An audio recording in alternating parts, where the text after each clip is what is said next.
क्या बौद्ध धर्म और सनातन धर्म एक ही हैं या दोनों अलग हैं या दोनों पूरी तरह से अलग हैं? क्या बुद्ध सनातन धर्म के अवतार थे या उन्होंने एक क्रांति की शुरुआत की? ये प्रश्न जितने साधारण लगते हैं उतने ही गहरे हैं। आज हम इन्हें विस्तार से समझेंगे, तो वीडियो को अंत तक देखें क्योंकि यह आपकी सोच बदल सकता है। पहला प्रश्न है, क्या बौद्ध धर्म सनातन धर्म से उत्पन्न हुआ है? ऐतिहासिक दृष्टि से देखा जाए तो बौद्ध धर्म की उत्पत्ति ईसा पूर्व 6वीं शताब्दी में हुई। सिद्धार्थ गौतम, जो बाद में गौतम बुद्ध कहलाए, ने सत्य की खोज में गृह त्याग किया और कठोर तपस्या के बाद सम्यक संबुद्ध यानी संपूर्ण ज्ञान प्राप्त किया। हालांकि बौद्ध धर्म भारतीय उपमहाद्वीप में से ही उत्पन्न हुआ, लेकिन यह सनातन धर्म से कई मायनों से भिन्न है। समानताएं, पुनर्जन्म, कर्म का सिद्धांत, मोक्ष की अवधारणा, दोनों में अंतर है। सनातन धर्म आत्मा की मान्यता देता है, जबकि बौद्ध धर्म अनात्मा यानी आत्मा के अस्तित्व को नकारता है। इसलिए यह कहना कि बौद्ध धर्म सनातन धर्म का ही हिस्सा है पूरी तरह से सही नहीं होगा। यह एक स्वतंत्र धर्म है। क्या गौतम बुद्ध विष्णु के अवतार थे? बुद्ध धर्म की कुछ मान्यताओं के अनुसार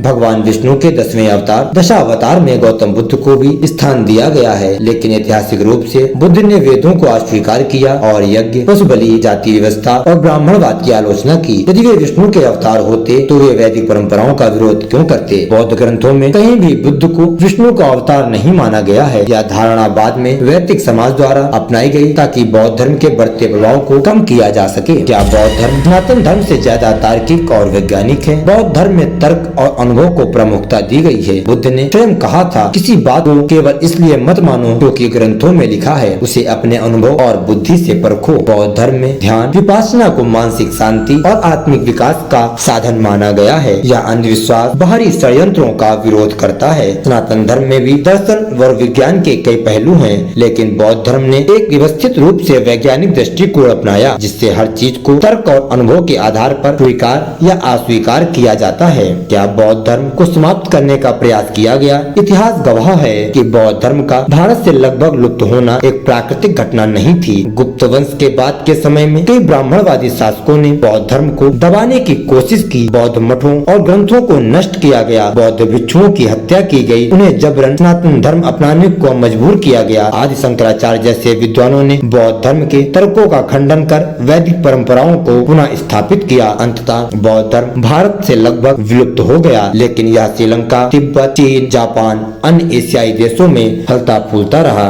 क्या है बौद्ध मैथोलॉजी में रहस्य छिपे हैं? बौद्ध मैथोलॉजी में कई अद्भुत और रहस्यमयी कथाएं हैं, जिनका गहरा प्रतीकात्मक महत्व है। मैत्रेय बुद्ध, भविष्य में एक और बुद्ध आएंगे जो मानवता को नई दिशा देंगे। बोधिसत्व, वे प्राणी हैं जिन्होंने निर्वाण प्राप्ति के बाद भी साथी जीवों की मदद के लिए जन्म लेने का संकल्प लिया है। सुमेधा साधु की भविष्यवाणी, कहा जाता है कि जब सिद्धार्थ गौतम ने तपस्या की तो उन्हें पूर्व जन्म में ही बुद्धत्व प्राप्ति की भविष्यवाणी की गई थी। बौद्ध माइथोलॉजी केवल चमत्कारिक गाथाएं नहीं है, बल्कि जीवन के गहरे सत्य को समझने के साधन है। क्या बौद्ध धर्म ही सत्य का अंतिम स्वरूप है? आखिर में सवाल उठता है, क्या बौद्ध धर्म ही सत्य का अंतिम स्वरूप है? बौद्ध धर्म तर्क, अनुभव और व्यक्तिगत खोज पर आधारित है। यह न केवल आत्मा जैसी धारणाओं को चुनौती देता है, बल्कि भी भौतिक और मानसिक पीड़ा से मुक्ति का स्पष्ट मार्ग भी प्रदान करता है। सनातन धर्म की जड़ें गहरी हैं, लेकिन बौद्ध धर्म